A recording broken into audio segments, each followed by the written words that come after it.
Sobriety, welcome me back to society. Because when I am the highest me, I just so often lie to me. I'm just a dying me. Had to go to the wicked fucking dynasty. Inside myself crying so silently, but all alone trying to escape from.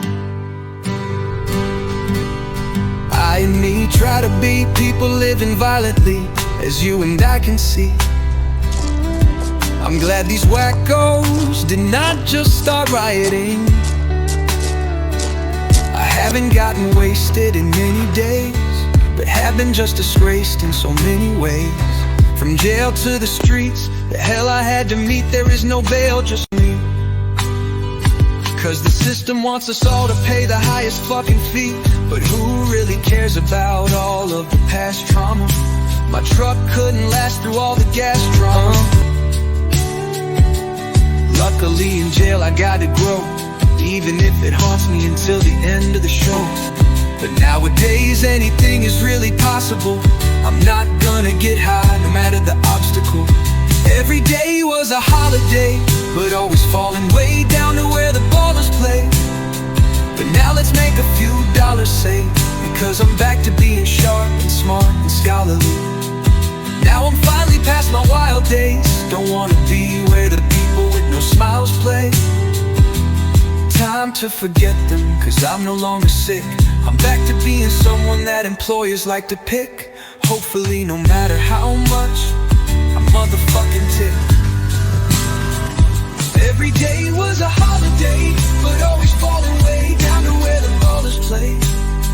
But now let's make a few dollars save, because I'm back to being sharp and smart and scholarly.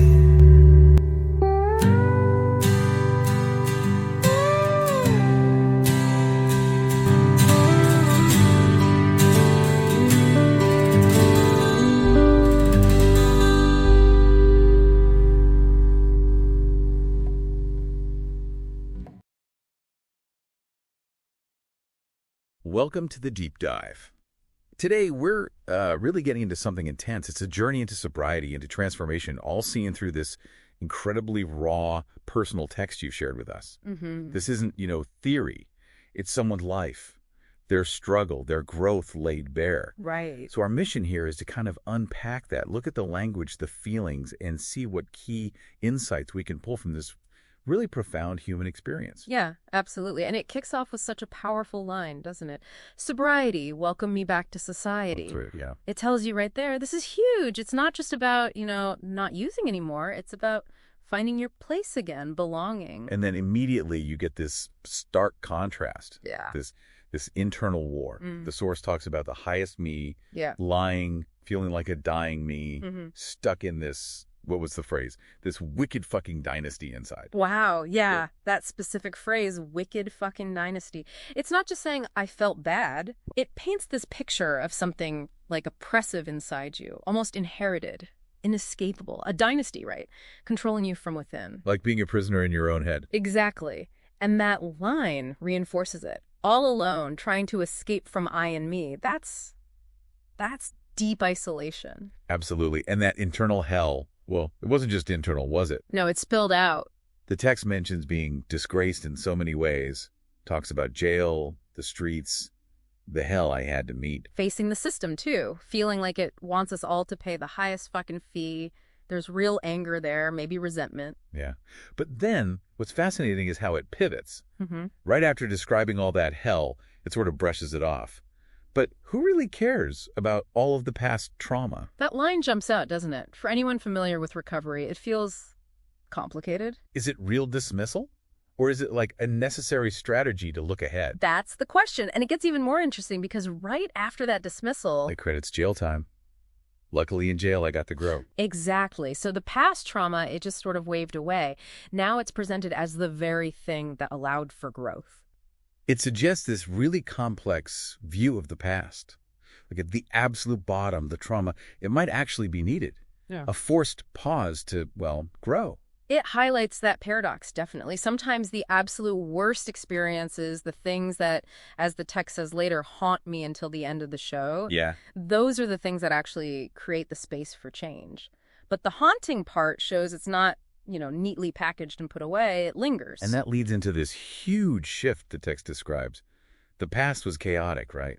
Every day was a holiday, but always falling way down. To where the ballers play. Chasing highs, that constant up and down cycle. But now, the perspective is flipped. Completely. Nowadays, anything is really possible. That's such a strong statement of agency, of control. I'm not going to get high no matter the obstacle. Yeah. It's not just wishful thinking. It sounds like sheer, fierce determination. And the goals change, too. It's not about where the ballers play anymore. No, now it's about making a few dollars, say.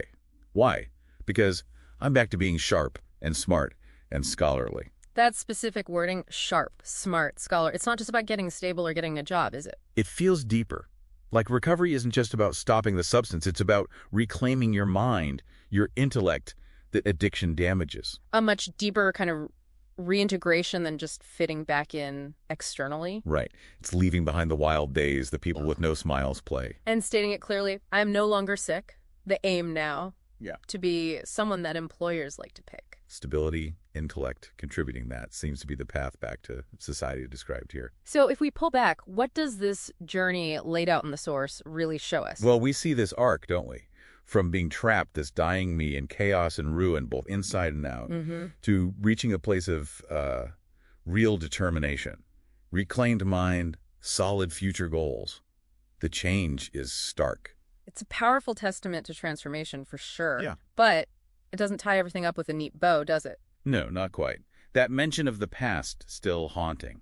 And that final, really raw detail about the nervous tick. Yeah. So thinking about that, what does this source ultimately suggest to you, to the listener, about addiction's lasting shadow, even deep into sobriety? And maybe what does that welcome back to society really mean, especially if parts of the struggle, like that addict, are still visible, still part of you? Something powerful to reflect on there. A lot packed into this short piece.